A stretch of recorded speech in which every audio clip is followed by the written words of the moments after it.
ಎಲ್ಲರಿಗೂ ನಮಸ್ಕಾರ. ರೇಣುಕಾ ಮನೆ ಅಡುಗೆಗೆ ಸ್ವಾಗತ. ಚಾನಲ್ನ ಹೊಸಬರಾಗಿದ್ದರೆ ದಯವಿಟ್ಟು ಸಬ್ಸ್ಕ್ರೈಬ್ ಮಾಡಿಕೊಂಡು ವಿಡಿಯೋ ಕಂಟಿನ್ಯೂ ಮಾಡಿ. ಇವತ್ತಿನ ವಿಡಿಯೋದಲ್ಲಿ ಪ್ಯಾಕೆಟ್ ಹಾಲಿಂದ ಗಟ್ಟಿಯಾದಂತಹ ಬೆಣ್ಣೆ ತೆಗೆಯೋದು ಹೇಗೆ ಅನ್ನೋದನ್ನು ತೋರಿಸ್ತಾ ಇದ್ದೀನಿ. ನಾನಿಲ್ಲಿ ನಂದಿನಿ ಪ್ಯಾಕೆಟ್ನ ಉಪಯೋಗಿಸ್ತಾ ಇದ್ದೀನಿ. 1 ಲೀಟರ್ ಹಾಲನ್ನು ತೊಗೊಂಡಿದ್ದೀನಿ. ನಂದಿನಿ ಪ್ಯಾಕೆಟ್ನಲ್ಲಿ ಆರೆಂಜ್ ಕಲರ್ ಏನು ಬರುತ್ತಲ್ಲ ಆ ಹಾಲನ್ನು ಉಪಯೋಗಿಸ್ತಾ ಇದ್ದೀನಿ ನಾನು. ಹಾಲನ್ನು ಪಾತ್ರೆಗೆ ಹಾಕ್ಕೊಂಡ್ಬಿಟ್ಟು ಸ್ಟವ್ ಆನ್ ಮಾಡ್ಕೊಳ್ಳೋಣ.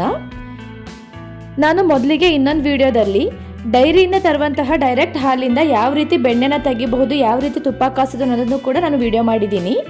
ನಾನು ಎಲ್ರಿಗೂ ಡೈರೆಕ್ಟ್ ಹಾಲು ಸಿಗೋದಿಲ್ಲ ಅಂತ ಹೇಳಿಬಿಟ್ಟು ಪ್ಯಾಕೆಟ್ ಹಾಲನ್ನ ತುಂಬ ಜನ ಉಪಯೋಗಿಸೋದ್ರಿಂದ ಇದು ಹೆಲ್ಪ್ ಆಗ್ಬೋದು ಅಂತ ಪ್ಯಾಕೆಟ್ ಹಾಲಿಂದ ತೆಗೆಯೋದು ಹೇಗೆ ಅನ್ನೋದನ್ನು ಇವತ್ತು ತೋರಿಸ್ತಾ ಇದ್ದೀನಿ. ಇವಾಗ ಕ್ಲೀನಾಗಿ ಹಾಲು ಕಾದಿದೆ. ಇಷ್ಟಾದರೆ ನಾವು ಸ್ಟವ್ ಆಫ್ ಮಾಡ್ಕೋಬಹುದು.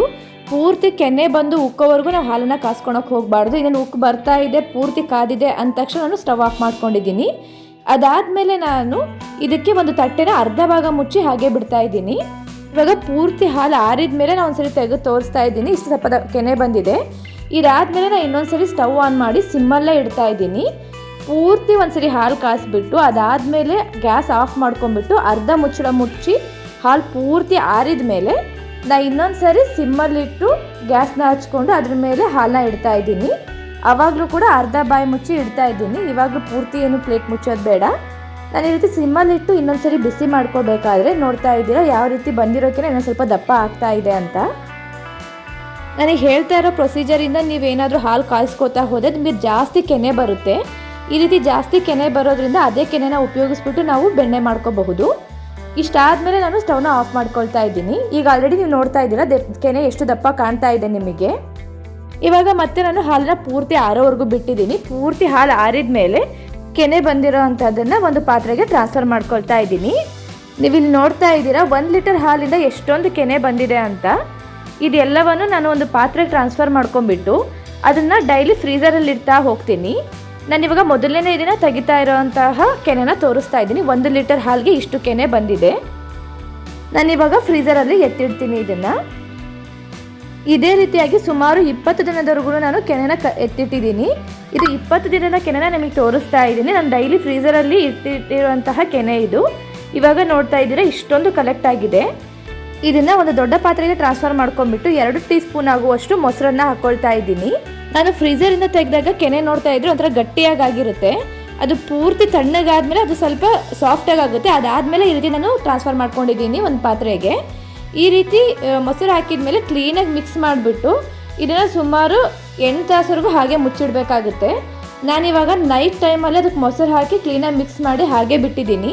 ಮಾರನೇ ದಿನ ಬೆಳಗ್ಗೆ ಎದ್ದು ಇದನ್ನು ಓಪನ್ ಮಾಡ್ತಾ ಇದ್ದೀನಿ.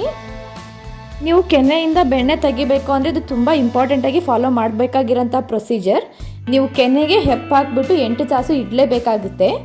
ಅದಾದಮೇಲೆ ನಾನು ಮಜ್ಜಿಗೆ ಕಟ್ಟಿಯೋವಂಥ ಕೋಲಿಂದ ಈ ರೀತಿಯಾಗಿ ಕಟ್ಕೊಳ್ತಾ ಇದ್ದೀನಿ.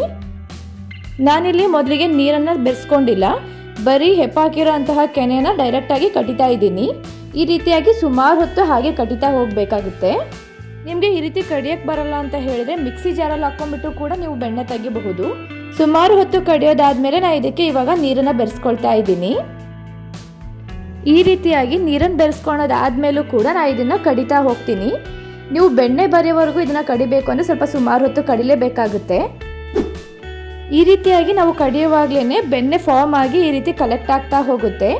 ನಾನು ಪೂರ್ತಿ ಕಡಿಯೋದಾದಮೇಲೆ ಒಂದು ಪ್ಲೇಟ್ ಮುಚ್ಚಿ ಸುಮಾರು 15 ನಿಮಿಷ ಹಾಗೆ ಬಿಡ್ತೀನಿ. ಇದನ್ನು ತುಂಬ ಹೊತ್ತೊಂದು ಬಿಡೋದು ಬೇಕಾಗಲ್ಲ. ಒಂದು 10 ರಿಂದ 15 ನಿಮಿಷ ಆದಮೇಲೆ ನಾನು ಇವಾಗ ಪ್ಲೇಟ್ ತೆಗೆದು ತೋರಿಸ್ತಾ ಇದ್ದೀನಿ. ನೀವು ನೋಡ್ತಾ ಇದ್ದೀರಾ ಬೆಣ್ಣೆ ಕ್ಲೀನಾಗಿ ಗಟ್ಟಿಯಾಗಿ ಬಂದಿದೆ. ಇವಾಗ ನಾವು ಮಜ್ಜಿಗೆ ಕೋಲನ್ನು ತಕ್ಕೊಂಬಿಡೋಣ. ತೆಗಿಯೋದಕ್ಕಿಂತ ಮೊದಲು ನಾನು ಇನ್ನೊಂದು ಸರಿ ಒಂದು 2 ರಿಂದ 3 ನಿಮಿಷ ಕ್ಲೀನಾಗಿ ಕಡಿದ್ಬಿಟ್ಟು ಆ ಬೆಣ್ಣೆ ಕೋಲಿಗೂ ಏನು ತುಂಬ ಬೆಣ್ಣೆ ಹತ್ಕೊಂಡಿರುತ್ತಲ್ಲ ಅದನ್ನು ಕೂಡ ನೀರಿಂದ ವಾಶ್ ಮಾಡ್ಕೊಂಡ್ಬಿಟ್ಟು ಅದನ್ನು ತೆಗೆದಿಟ್ಟಾಯಿತು. ಇದಾದಮೇಲೆ ನಾನು ಆ ಪಾತ್ರೆಗೆ ಇನ್ನೊಂದು ಸ್ವಲ್ಪ ಜಾಸ್ತಿ ನೀರು ಹಾಕ್ಕೊಳ್ತಾ ಇದ್ದೀನಿ. ನಾವು ಹೆಚ್ಚು ನೀರು ಹಾಕ್ಕೊಳ್ಳೋದ್ರಿಂದ ಬೆಣ್ಣೆ ಕ್ಲೀನಾಗಿ ಆಗ್ತಾ ಹೋಗುತ್ತೆ. ನಾನು ನೀರು ಹಾಕ್ಕೊಂಡಾದ್ಮೇಲೆ ಈ ರೀತಿ ಕೈಯಿಂದ ಏನು ಕಲೆಕ್ಟ್ ಆಗಿರೋ ಅಂತಹ ಬೆಣ್ಣೆನ ಒಂದು ಪಾತ್ರೆಗೆ ಟ್ರಾನ್ಸ್ಫರ್ ಮಾಡ್ಕೊಳ್ತಾ ಇದ್ದೀನಿ. ನೀವು ನೋಡ್ತಾ ಇದ್ದೀರಾ ಬೆಣ್ಣೆ ಎಷ್ಟು ಚೆನ್ನಾಗಿ ಬಂದಿದೆ, ಎಷ್ಟೊಂದು ಜಾಸ್ತಿ ಬರ್ತಾ ಇದೆ ಅಂತ ನೋಡ್ತಾ ಇದ್ದೀರಾ.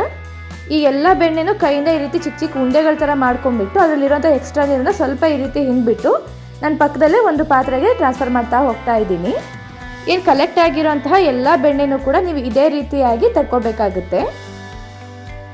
ಇದು ಮನೆಯಲ್ಲಿನೇ ಮಾಡಿರುವಂತಹ ಬೆಣ್ಣೆ ಆಗಿರೋದ್ರಿಂದ ಟೇಸ್ಟ್ ತುಂಬ ಚೆನ್ನಾಗಿರುತ್ತೆ. ನೀವು ಹೊರಗಡೆ ತರೋವಂತಹ ಬೆಣ್ಣೆಗೂ ಮನೇಲಿ ಮಾಡಿರೋಂತಹ ಬೆಣ್ಣೆಗೂ ಟೇಸ್ಟ್ ನೀವು ಕಂಪೇರೇ ಮಾಡೋಕ್ಕಾಗಲ್ಲ. ತುಂಬ ಟೇಸ್ಟ್ ಚೆನ್ನಾಗಿರುತ್ತೆ ಮನೇಲಿ ಮಾಡಿರೋದು. ಏನೋ ಎಲ್ಲ ಬೆಣ್ಣೆನ ತಗೊಂಡು ಒಂದು ಪಾತ್ರೆಗೆ ಹಾಕ್ಕೊಂಡಿದ್ದೀನಲ್ಲ, ಆ ಪಾತ್ರೆಗೂ ಕೂಡ ನಾನು ಇವಾಗ ಸ್ವಲ್ಪ ನೀರು ಹಾಕ್ಕೊಳ್ತಾ ಇದ್ದೀನಿ. ನಾವು ಬೆಣ್ಣೆ ತೆಗೆದಿದ್ಮೇಲೆ ಇದನ್ನು ಸುಮಾರು 2 ರಿಂದ 3 ಸಾರಿ ಈ ರೀತಿ ಕ್ಲೀನಾಗಿ ವಾಶ್ ಮಾಡ್ಕೋಬೇಕಾಗುತ್ತೆ.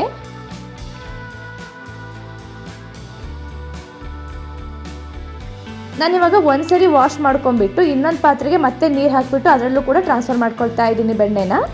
ಅದರಲ್ಲೂ ಕೂಡ ಇದೇ ರೀತಿಯಾಗಿ ಕ್ಲೀನಾಗಿ 2 ರಿಂದ 3 ಸಾರಿ ವಾಶ್ ಮಾಡ್ಕೊಂಡ್ಬಿಟ್ಟು ಮತ್ತೆ ಆ ಬೆಣ್ಣೆನ ತೆಗೆದುಬಿಟ್ಟು ಇನ್ನೊಂದು ಪಾತ್ರೆಗೆ ನಾನು ಕಲೆಕ್ಟ್ ಮಾಡ್ತಾ ಹೋಗ್ತೀನಿ. ಬೆಣ್ಣೆನ ವಾಶ್ ಮಾಡ್ಕೊಳೋದಂದರೆ ಏನೂ ಇಲ್ಲ. ಬಂದಿರೋಂತಹ ಬೆಣ್ಣೆಗೆ ಒಂದು 2-3 ಸಾರಿ ಕ್ಲೀನಾಗಿ ನೀರು ಹಾಕೊಂಡ್ಬಿಟ್ಟು ಕೈಯಿಂದಾನೇ ಇದನ್ನು ಸಪ್ರೇಟ್ ಈ ಥರ ಕೈಯಿಂದ ಜಾಲಾಡ್ತಾ ಬೆಣ್ಣೆನ ತೆಗೆದು ಪಕ್ಕಕ್ಕೆ ಹಾಕ್ಕೊಂಡ್ರೆ ಅದು ಬೆಣ್ಣೆ ಕ್ಲೀನ್ ಆಗ್ತಾ ಹೋಗುತ್ತೆ. ನಾನು ಈಗ ತೋರಿಸ್ತಾ ಇದ್ದೀನಿ ಎಷ್ಟು ಫೈನಲ್ ಆಗಿ ಬಂದಿರೋಂತಹ ಬೆಣ್ಣೆನ ಒಂದು ಬೌಲ್ಗೆ ಹಾಕ್ಕೊಂಡಿದ್ದೀನಿ ನೋಡಿ. 20 ದಿನ 1 ಲೀಟರ್ ಹಾಲಿನಿಂದ ಬಂದಿರೋಂತಹ ಕೆನೆಯಿಂದ ತೆಗೆದಿರೋಂತಹ ಬೆಣ್ಣೆ ಫೈನಲ್ ಆಗಿ ಇಷ್ಟು ಬಂದಿದೆ. ನಾನು ಬೆಣ್ಣೆ ಕಾಯಿಸೋದಕ್ಕೂ ಒಂದು ವಿಧಾನ ಇರುತ್ತೆ, ಅದನ್ನ ಇಲ್ಲಿ ತೋರ್ಸಕ್ಕೆ ಹೋಗಲ್ಲ. ಬೇರೆ ವಿಡಿಯೋದಲ್ಲಿ ಆಲ್ರೆಡಿ ತೋರಿಸಿದ್ದೀನಿ ಯಾವ ರೀತಿ ಬೆಣ್ಣೆ ಕಾಯಿಸಬೇಕು ಅಂತ. ನಾನೇನು ತೋರಿಸಿದ್ದಲ್ಲ ಅಷ್ಟು ಬೆಣ್ಣೆಯಿಂದ ನಾನು ಸ್ವಲ್ಪ ಅದರಿಂದ ಬೆಣ್ಣೆ ದೋಸೆ ಮಾಡೋಕ್ಕೆ ತಗೊಂಡಿದ್ದೀನಿ. ಅದಾದಮೇಲೆ ಉಳಿದಿರೋ ಬೆಣ್ಣೆನ ಕಾಯಿಸಿದಾಗ ಸುಮಾರು ಇಷ್ಟು ತುಪ್ಪ ಬಂದಿದೆ, ನೀವು ನೋಡ್ತಾ ಇದ್ದೀರಾ. ತುಪ್ಪ ಕಾಯಿಸ್ಬೇಕಾದ್ರೆ ಮನೆಯೆಲ್ಲ ತುಪ್ಪದ ಘಮ ಬರ್ತಿದೆ, ತುಂಬ ಚೆನ್ನಾಗಿ ತುಪ್ಪ ಬಂದಿದೆ. ನೀವು ಇದನ್ನು ಫ್ರಿಜ್ಜಲ್ಲೇ ಇಡೋದು ಬೇಡ, ಹಾಗೆ ಹೊರಗಡೆನೇ ಇಟ್ಟು ಉಪಯೋಗಿಸ್ಕೋಬಹುದು. ಮನೇಲೇ ಮಾಡಿರುವಂತಹ ತುಂಬ ಟೇಸ್ಟಿಯಾದಂತಹ ಬೆಣ್ಣೆ ಹಾಗೂ ತುಪ್ಪ ನಿಮಗೆ ಇಷ್ಟ ಆಗಿದ್ದಲ್ಲಿ ಚಾನಲ್ನ ಸಬ್ಸ್ಕ್ರೈಬ್ ಮಾಡಿ, ವಿಡಿಯೋಗೆ ಲೈಕ್ ಮಾಡಿ ಹಾಗೂ ಆದಷ್ಟು ಶೇರ್ ಮಾಡಿ.